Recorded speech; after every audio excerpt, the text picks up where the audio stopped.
This is Courtney Gadd, This is Matt King, and you're listening to the Bulldog Broadcast. RES Edition.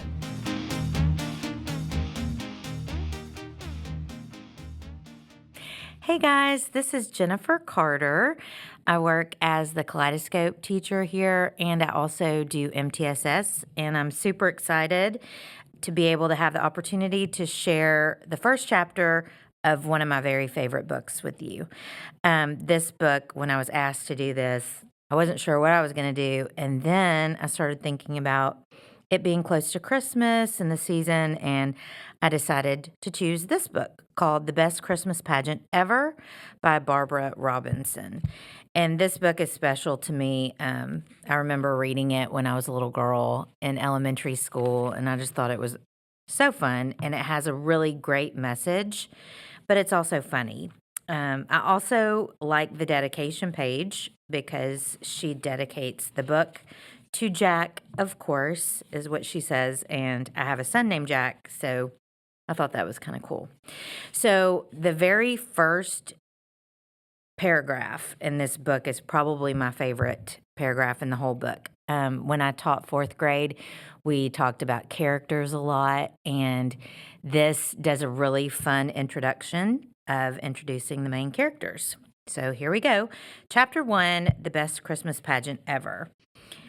The Herdmans were absolutely the worst kids in the history of the world. They lied and stole and smoked cigars, even the girls. And they talked dirty and they hit little kids and they cussed their teachers and took the name of the Lord in vain. And they set fire to Fred Shoemaker's old broken down tool house. Tell me that's not a great introduction. The tool house burned right down to the ground, and I think that surprised the Herdmans. They set fire to things all the time, but that was the first time they managed to burn down a whole building. I guess it was an accident. I don't suppose they woke up that morning and said to one another, "Hey, let's go burn down Fred Shoemaker's tool house." But maybe they did. After all, it was a Saturday, and there wasn't much going on. It was a terrific fire. There were 2 engines and 2 police cars and all the volunteer firemen and 5 dozen donuts that sent up from the Tasty Lunch Diner. The donuts were supposed to be for the firemen, but by the time they got the fire out, the donuts were all gone. The Herdmans got them. What they couldn't eat, they stuffed in their pockets and down the front of their shirts. You could actually see the donuts all around Ollie Herdman's middle. I couldn't understand why the Herdmans were hanging around the scene of their crime. Everybody knew the whole thing was their fault, and you'd think they'd have the brains to get out of there. One fireman even grabbed Claude Herdman and said, "Did you kids start this fire smoking cigars in that tool house?" But Claude just said, "We weren't smoking cigars." And they weren't. They were playing with Leroy Herdman's Young Einstein chemistry set, which he had stolen from the hardware store, and that was how they started the fire. Leroy even said so. "We mixed all the little powders together," he said, "and we poured lighter fluid around on them, and we set fire to the lighter fluid. We wanted to see if this chemistry set was any good." Any other kid, even a mean kid, would have been a little bit worried if he had stolen $4.95 worth of something and then burned down a building with it. But Leroy, he was just mad because the chemistry set got burned up along with everything else before he even had a chance to make 1 or 2 bombs. The fire chief got us all together. There were 15 or 20 kids standing around watching the fire, and he gave us a little talk about playing with matches and gasoline and dangerous things like that. "Now, I'm not going to say that's what happened here," he told us. "I don't know what happened here, but that could have been it, and you see the result. So let this be a good lesson to you boys and girls." Of course, it was a great lesson to the Herdmans. They learned that wherever there's a fire, there'll be free donuts sooner or later. I guess things would have been different if they'd burned down, say, the Second Presbyterian Church instead of the tool house, but the tool house was about to fall down anyway. All the neighbors had pestered Mr. Shoemaker to do something about it because it looked so awful and it was sure to bring rats. So everybody said that the fire was actually a blessing in disguise, and even Mr. Shoemaker said it was a relief. My father said that it was the only good thing the Herdmans had ever done, and if they'd known that it was a good thing, they wouldn't have done it at all. They would have set fire to something else, or somebody. They were just so all around awful, you could hardly believe they were even real. Ralph, Imogene, Leroy, Claude, Ollie, and Gladys. 6 skinny, stringy haired kids, all alike except for being different sizes and having different black and blue places where they had clonked each other. They lived over a garage at the bottom of Sproul Hill. Nobody used the garage anymore, but the Herdmans used to bang the door up and down just as fast as they could and try to squash one another. That was their idea of a game. Where other people had grass in their front yard, the Herdmans had rocks. And where other people had hydrangea bushes, the Herdmans had poison ivy. There was also a sign in the yard that said, "Beware of the cat." New kids would always laugh about that until they got a look at that cat. It was the meanest looking animal I ever saw. It had one short leg and a broken tail and one missing eye, and the mailman wouldn't deliver anything to the Herdmans because of it. "I don't even think it's a regular cat at all," the mailman told my father. "I think those kids went up in the hills and caught themselves a bobcat." "Well, I don't think you can tame a wild bobcat," my father said. "Well, I'm sure you can't," said the mailman. "They'd never try to tame it. They'd just try to make it wilder than it was to begin with." If that was their plan, it worked. That cat would attack anything that it could see out of its one eye. One day, Claude Herdman emptied out the whole first grade in 3 minutes flat when he took the cat to show and tell. He didn't feed it for 2 days, so it was already mad. Then he carried it to school in a box, and when he opened the box, the cat shot out, right straight up in the air, people said. It came down on the top blackboard ledge and clawed 4 big, long scratches all the way down the blackboard. Then it just tore around all over the place, scratching little kids and shedding fur and scattering books and papers everywhere. The teacher, Miss Brandel, yelled for everybody to run out in the hall, and she pulled a coat over her head and grabbed a broom and tried to corner the cat. But of course she couldn't see with the coat on her head, so she just ran up and down the aisles hollering, "Here, kitty," and smacking the broom down wherever the cat hissed back. She knocked over the Happy Family dollhouse and a globe of the world and broke the aquarium full of 20 gallons of water and about 65 goldfish. All the time she kept yelling for Claude to come catch his cat, but Claude had gone out in the hall with the rest of the class. Later, when Miss Brandel was slapping Band-Aids on everyone who could show her any blood, she asked Claude why in the world he didn't come and get his cat under control.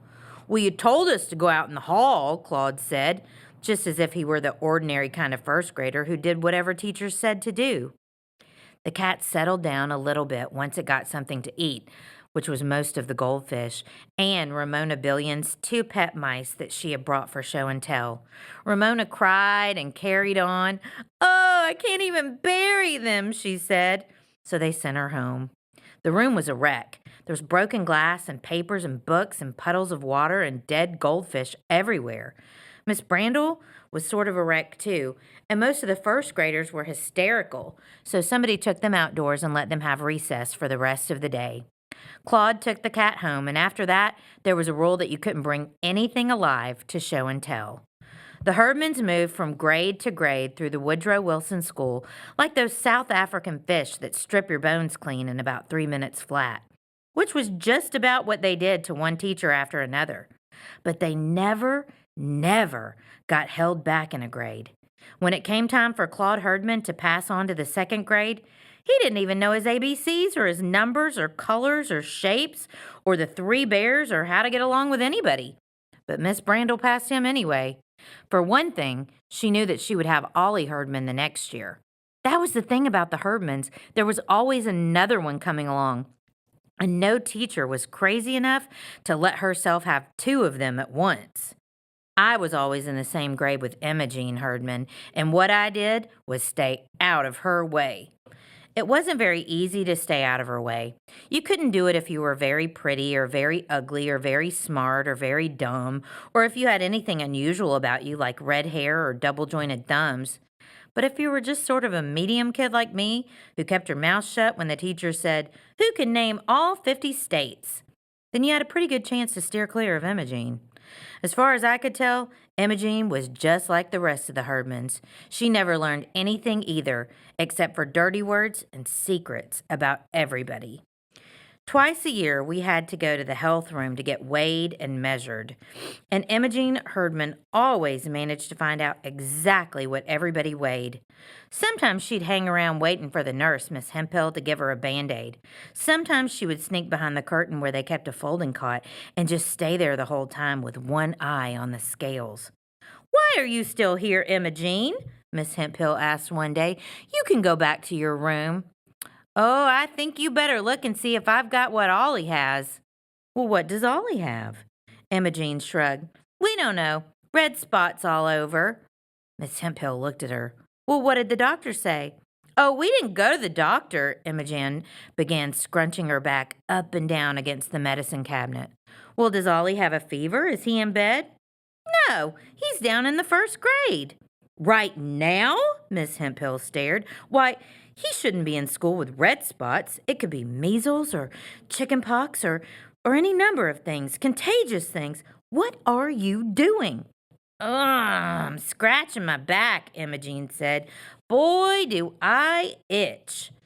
"Oh, the rest of you boys and girls go back to your class," Miss Hemphill said. "And Imogene, you stay right here." So we all went back to our room, and Miss Hemphill went to the first grade to look for Ollie, and Imogene stayed in the health room and copied down everyone's weight from Miss Hemphill's records. Now, your weight was supposed to be a big secret, kind of like what you got on your report card.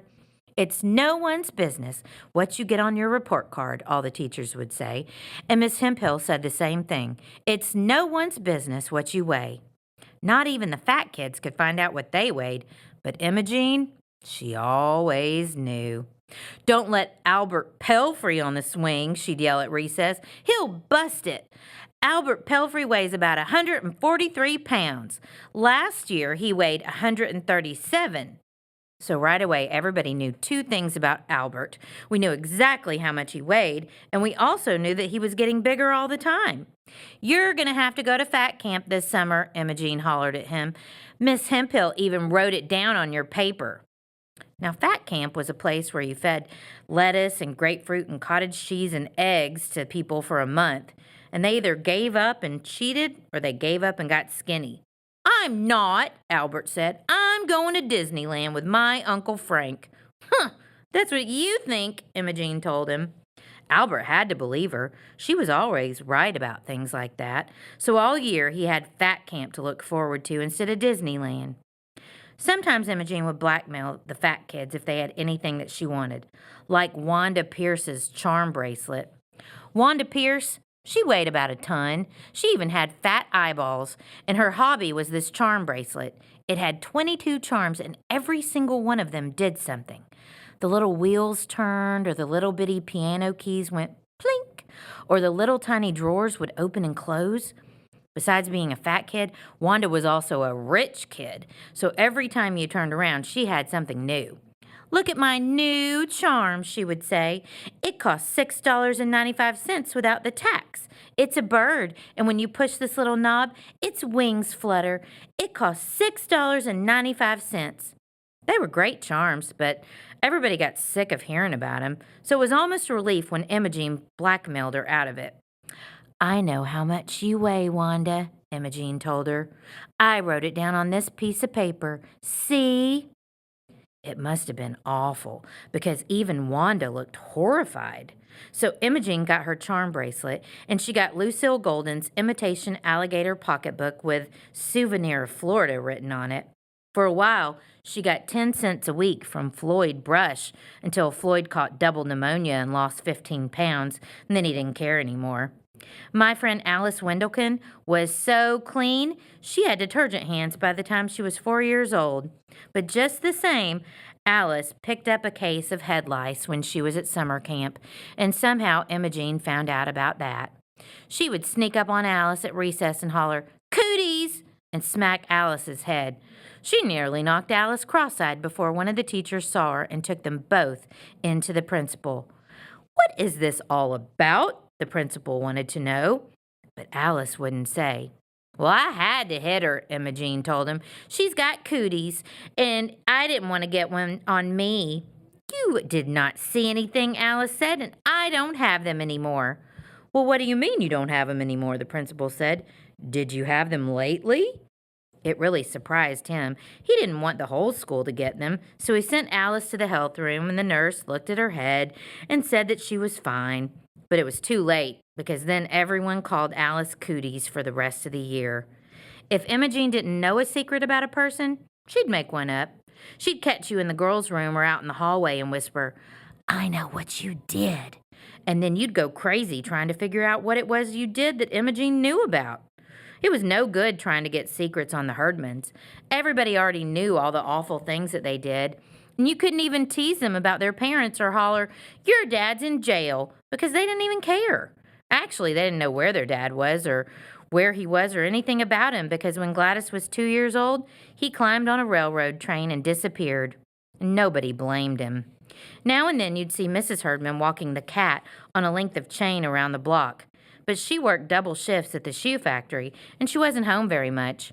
My mother's friend, Miss Phillips, was a social service worker, and she tried to get them some money so that Miss Herdman could just work one shift and spend more time with her children. But Mrs. Herdman wouldn't do it. She said she liked to work. "It's not the work," Miss Phillips told my mother, "and it's not the money. It's just she'd rather be at the shoe factory than in that house with all those kids," she sighed. I can't say that I blame her. So the Herdmans pretty much looked after themselves. Ralph looked after Imogene, and Imogene looked after Leroy, and Leroy looked after Claude, and so on down the line. The Herdmans were like most big families. The big ones taught the little ones everything they knew, and the proof of that was that the meanest Herdman of all was Gladys, the youngest. We figured they were headed straight for the big house until they got themselves mixed up with the church and my mother and our Christmas pageant. And I know that was a little long, guys, but that was the first chapter. So it is a fun book, and you'll have to read the rest of it to find out what's going to happen when these Herdmans go to church and get themselves involved in the Christmas pageant. Merry Christmas, everybody.